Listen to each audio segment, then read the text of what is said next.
I'm typing this at 3:47 a.m. in a rundown motel that smells like decades-old cigarettes and bad decisions. There's a flickering neon sign outside my window, and every few seconds it strobes a sickly pinkish light across the room. My reflection in the mirror is a stranger's. Eyes red, hair disheveled, jaw locked with anger I've never felt before. Half my life is stuffed into trash bags by the door. How did it get to this? I should have seen it coming. For months, my wife Sienna had been acting strange, flipping her phone over whenever it lit up, laughing too hard at my brother's jokes. They've known each other for years, sure, but I never thought they'd do what they did. And I definitely never imagined I'd walk in on them one random Thursday afternoon, talking about me like I'm some clueless idiot they needed to get rid of. Let me rewind a bit. I'm Parker, 28, and up until a week ago, I thought I had a decent life. I've been married to Sienna, who's 26, for just about 2 years. She's gorgeous, confident, has a degree in marketing, posts these perfectly curated Instagram photos that get hundreds of likes. I work at a factory assembling packaging materials. Nothing glamorous, but it pays the bills. I'm not the type who needs fancy cars or designer suits. I'm fine with stable routines. Sienna used to say she liked that about me. Then there's Damien, my brother, age 32, 6'3", built, always the star in any room he enters. He's in sales, has a company car, and a magnetic smile that could charm the last dollar out of a billionaire's pocket. Our parents treat him like the second coming of Christ. Me, I'm the afterthought. Growing up, everything I had felt like hand-me-downs, clothes, attention, even respect, but I'd learned to make peace with it until I found out he was sleeping with my wife. Or at least that's what I suspected. Actually, seeing them together was a different kind of horror. Last Thursday, the factory had an equipment failure, so my shift ended early. I texted Sienna around noon that I'd be home by 4 instead of 7. As usual, no response. I drove back, expecting to find her maybe napping or scrolling through Instagram. The moment I opened the door, I heard two voices coming from our bedroom. Damien's deep, arrogant tone, Sienna's slightly higher, frustrated pitch. My heart hammered. Why was my brother here? I stood in the hallway listening. Parker's never going to get anywhere, Damien said. He's been at that factory for 5 years. Zero ambition. Sienna sighed. He's sweet, but sweet is for desserts, not men. He's so small. Doesn't stand up for himself. I need a real man. Damien chuckled, that low, mocking laugh I've hated my entire life. Exactly. Someone who can provide. Someone who knows how to take what he wants. I pushed the bedroom door open. Wasn't even locked. They were sitting on my bed, clothes on, just talking, but it felt more intimate than if I'd caught them naked. Damien leaned back against the headboard, arms spread like he owned the place. Sienna sat cross-legged, angled toward him, entire body language screaming comfort. They looked at me with annoyance, like I was an unwanted intruder. "The hell is this?" I demanded, voice cracking from shock. Damien straightened, but kept that smug grin. "Hey, little bro. Thought you wouldn't be home till later. Equipment failure, right?" My fists clenched at my sides. "Why are you in my bedroom, Damien?" Sienna rolled her eyes like I was a whining child. "We were talking." "About how I have no spine?" I asked. She shrugged. "Somebody has to say it. I'm tired of pretending everything's okay." I turned to Damien. "You're engaged, remember? Malene? She's back home planning your future." He gave a dismissive laugh. "Malene and I have an arrangement. She knows how this works. Besides, Sienna deserves a real man. It's not my fault you're content with mediocrity." I felt my voice catch in my throat, fury coiling. "Get out of my apartment!" Sienna snorted. "Our apartment. My name's on the lease, too. And actually, you should leave." "What?" She stood, crossing her arms. "I'm done, Parker. Sick of your dead-end job and your timid little routine. Pack your things. Go." I glanced back and forth between them, dazed. "So what, you too?" Damien shrugged. "She needs someone who can keep up with her. Face it, man, you're weak." His eyes sparkled with triumph. That's when something inside me went cold. I didn't scream or punch him. I just grabbed a duffel bag, stuffed in my laptop, clothes, anything I could reach. Sienna tossed me trash bags to pack the rest. While I shoved belongings into them, she and Damien exchanged smug whispers. Once my arms were full, I stalked to the door. Damien called out, "No hard feelings, right? You'll find someone more your speed." I left without a word, but inside I was boiling. I drove around aimlessly for hours until my buddy Mike let me crash on his couch. The next day, I moved into this motel. That's where my new life started, I guess, in a dingy room with a blinking neon sign. I spent the first night at the motel sifting through my trash bags, tears of rage blurring my vision.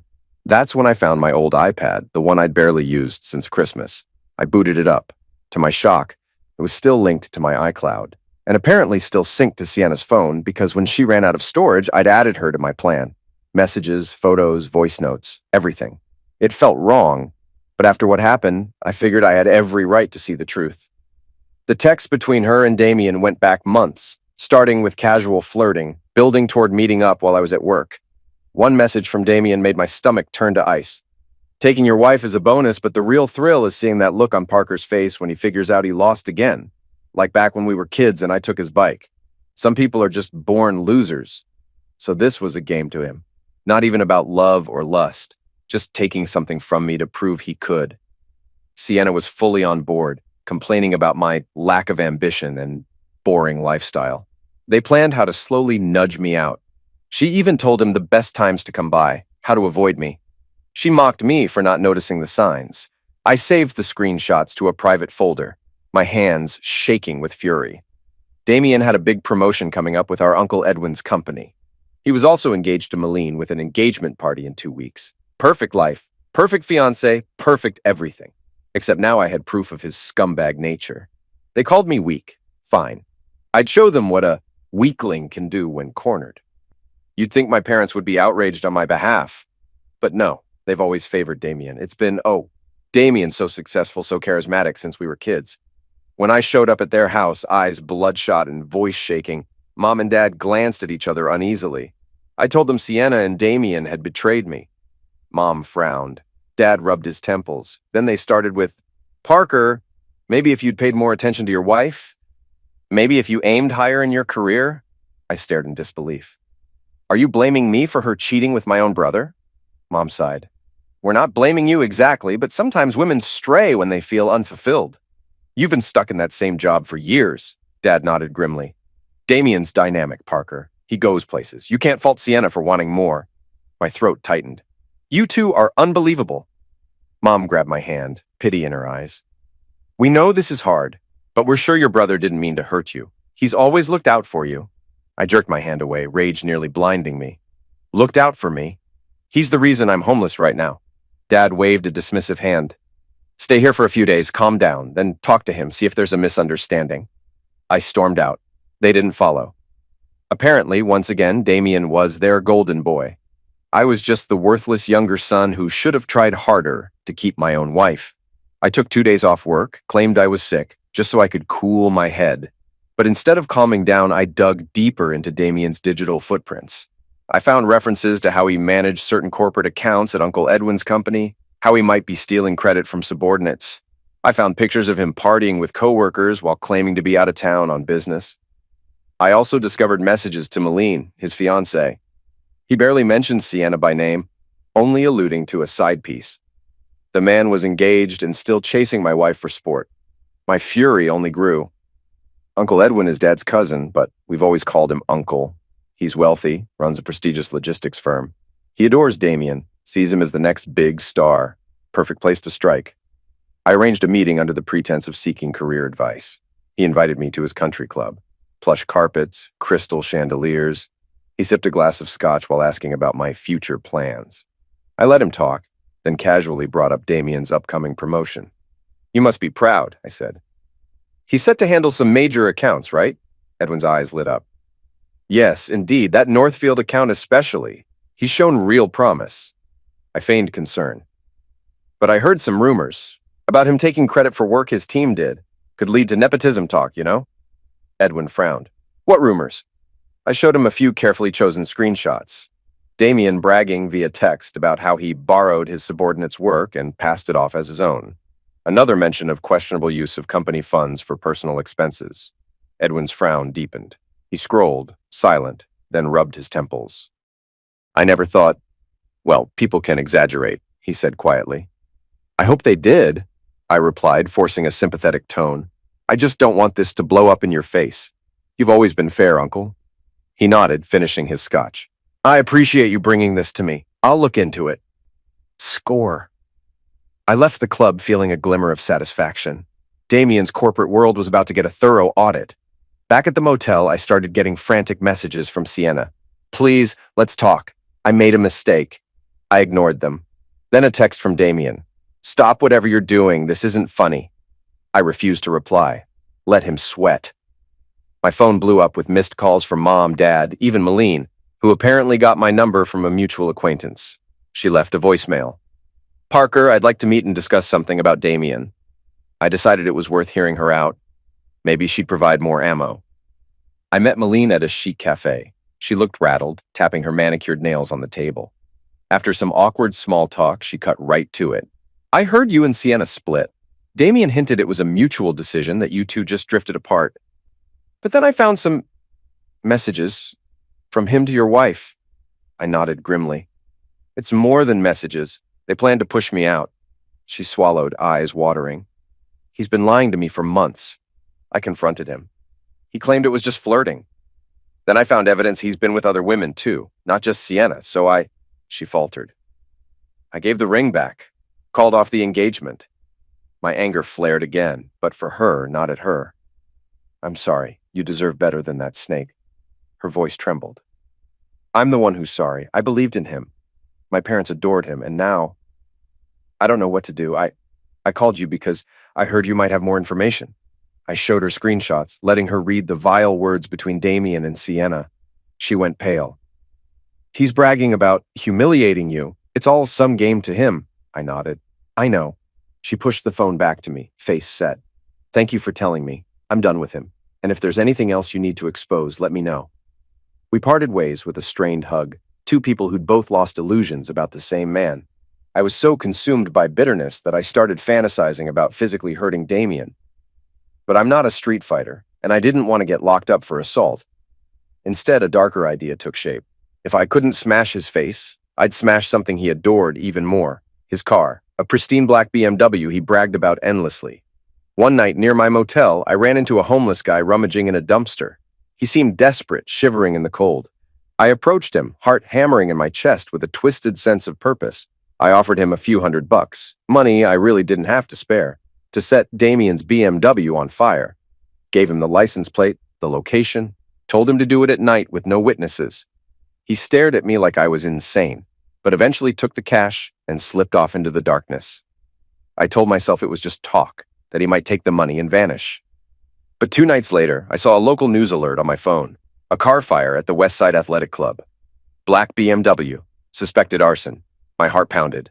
The next day I got a call from Damien, voice tight with rage. Someone burned my car, Parker. The cops are investigating. Don't you dare act innocent. I know you're behind this.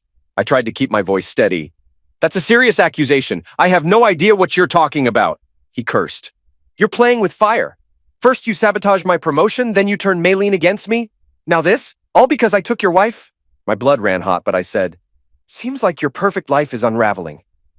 Maybe you should rethink your choices. He just breathed heavily, then hung up. My hands shook as I set the phone down. A wave of nausea hit me, realizing I'd just paid someone to commit a felony. My thirst for vengeance had taken me deeper than I ever thought I'd go. But it was too late. I'd lit the match. There was no going back. Mom insisted we all have a family dinner to hash things out. She believed the family needed to reunite, said that we can't let a small misunderstanding tear us apart. I knew it would be a disaster, but I went anyway. Maybe I wanted to see the look on Damien's face. He arrived late, eyes bloodshot, hair unkempt. No sign of the slick corporate shark I once knew. He slumped into a chair, ignoring me. Mom tried to make small talk about the marinade Dad used on the chicken. Dad nodded stiffly. Aunt Cheryl was there too, stirring her potato salad, obviously sensing the tension. Finally, Dad cleared his throat, glaring at me. So, Parker, any updates on your living situation, or are you still at that motel? Damien scoffed. He probably likes it there since it suits his low standards. My fist tightened around my fork, but I kept quiet. Mom frowned at Damien. Don't be rude. We're here to talk this through. I smirked at him across the table. Yes, let's talk about how you wrecked my marriage and now want to blame me for your meltdown. He pointed his fork in my direction. Don't act like a saint. You're the one who showed Uncle Edwin those files and sank my promotion. You turned Malene against me, and I know you burned my car. Dad slammed his hand on the table. Enough, Parker! If you did anything illegal, I stood up, voice shaking with anger. I didn't do anything! Your precious son did this to himself! Damien let out a bitter laugh. You can lie all you want, but you're just proving you're not so weak after all. Congratulations. Mom and Dad looked back and forth, clearly more concerned about Damien's agitation than my feelings. Aunt Cheryl stared into her plate, silent. Dad finally said, Sit down, Parker. We don't need theatrics. Let's just figure out how to fix this mess. I stared at him, stunned. You want to fix this by telling me to back down? After he took my wife and humiliated me? After you both sided with him, claiming I wasn't ambitious enough? Mom tried to soothe things. We know your brother can be intense, but you could have fought for Sienna or tried counseling. I nearly laughed. I was thrown out of my own apartment, or do you not remember that part? Damien pushed away from the table. This is pointless. I'm out of here. He stormed off. Dad glared at me as though it were my fault. Mom gave me that disappointed look. I snatched my jacket and left, furious at how they bent over backward for him while telling me to keep calm. A few days later, Uncle Edwin summoned me to his office. The place smelled of polished wood and that lemony freshener. He looked troubled, stacks of papers in front of him. I've investigated Damien's work, Edwin said. There are enough irregularities that the board has decided to place him on probation.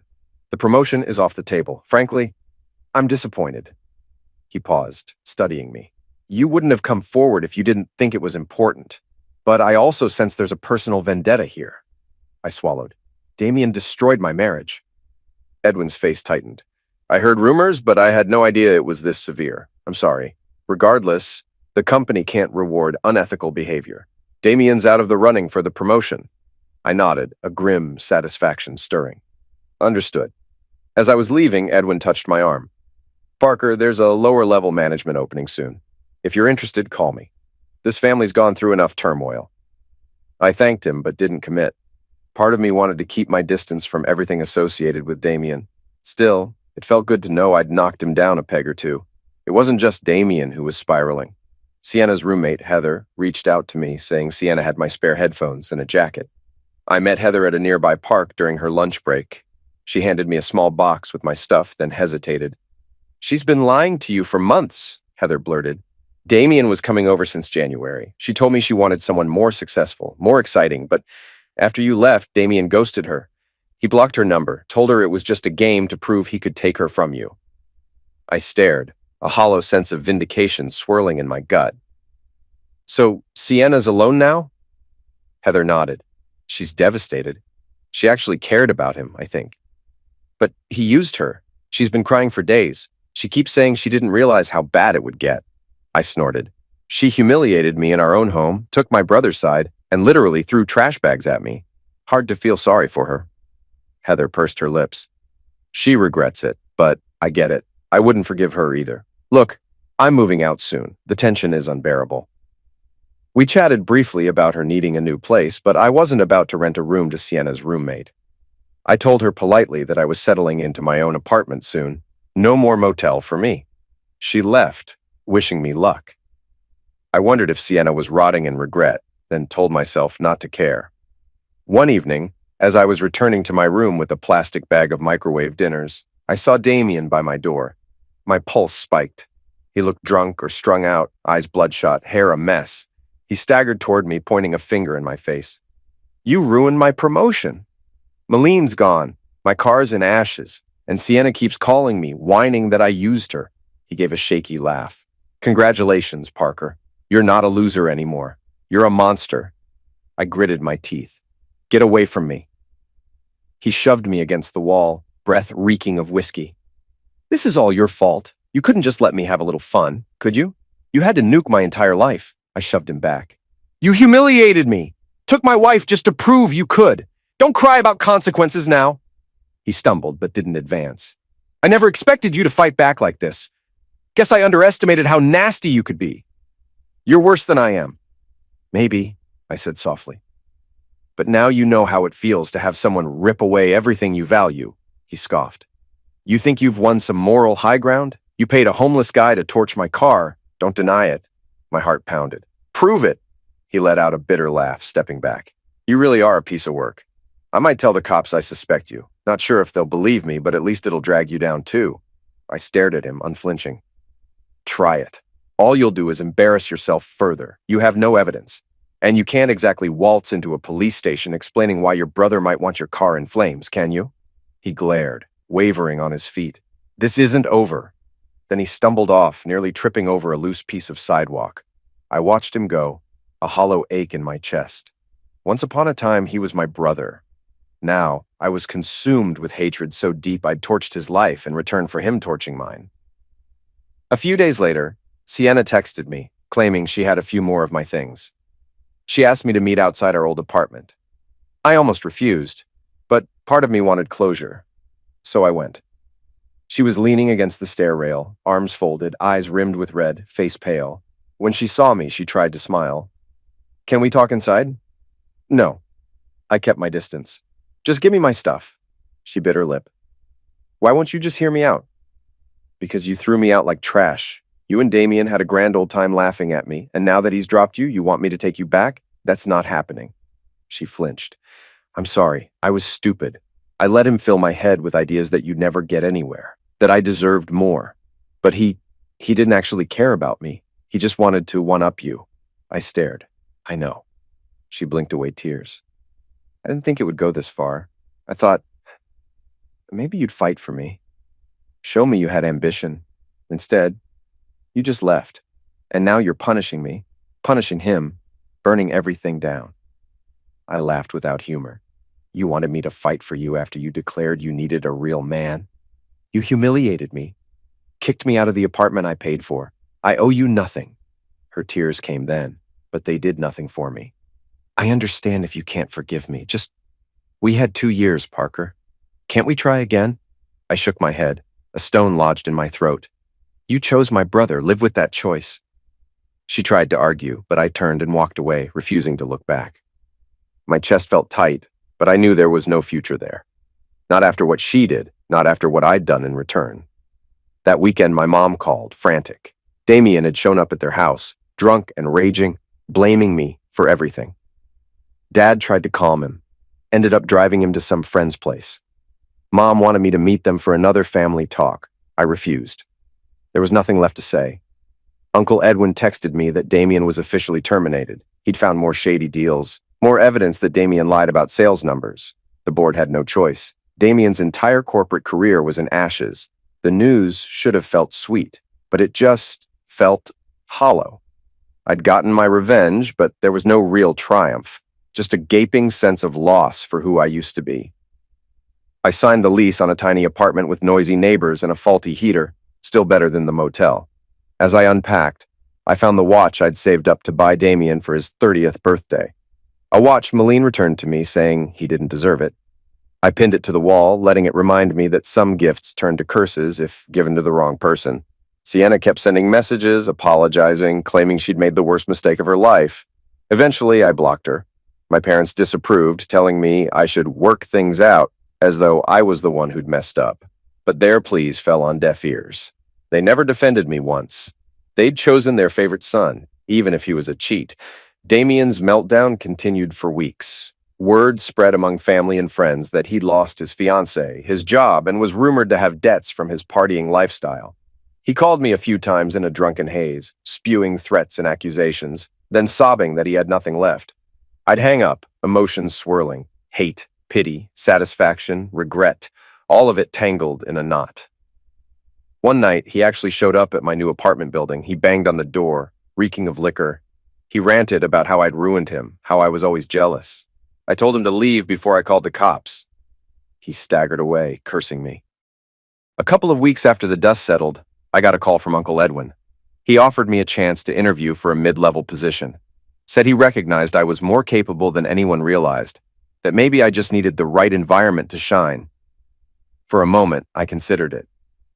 But I couldn't step into Damien's world without feeling like I'd become him. Instead, I thanked Edwin and politely declined. I didn't want nepotism, and I didn't want to follow in my brother's footsteps.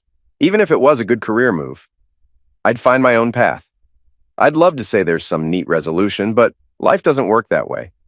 Sienna is a ghost in my phone now, blocked and banished. Damien might climb back eventually. He's the type who lands on his feet.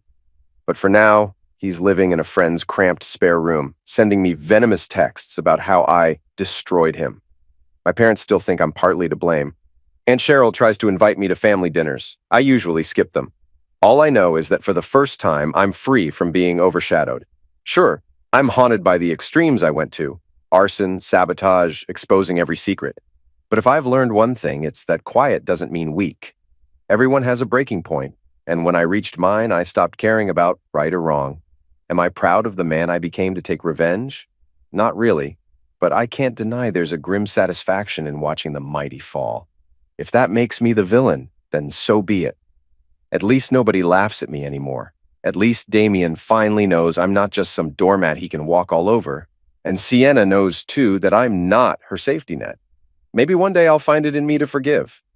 But not now. Maybe not ever. For now, I'm just focusing on building a life from scratch in this old apartment with squeaky floors. That's enough. I don't need a fancy job or a trophy wife or a sleek car. I just need my dignity. And for the first time in a long while, I feel like I finally have it.